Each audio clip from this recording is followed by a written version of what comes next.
Alors qu'il faisait en sens inverse le trajet de son premier voyage missionnaire, saint Paul a eu cette phrase qui en disait long sur ce qu'il avait déjà enduré.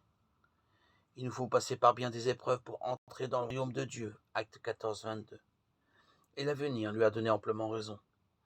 D'après ce qu'il en dit dans la deuxième lettre aux Corinthiens, 2 Corinthiens 11, 23, 28, c'est un fait, 1000 fois avéré, que de tout temps les évangélisateurs et les prophètes ont eu à souffrir pour accomplir leur mission, en raison de la résistance des cœurs à l'appel à la conversion.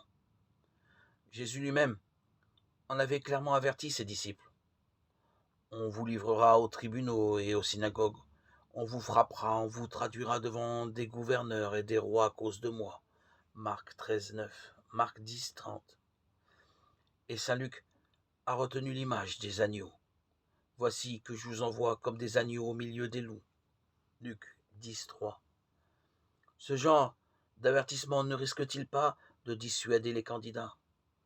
Au contraire, dans les actes, Luc nous dit que cela était destiné à encourager les nouveaux chrétiens.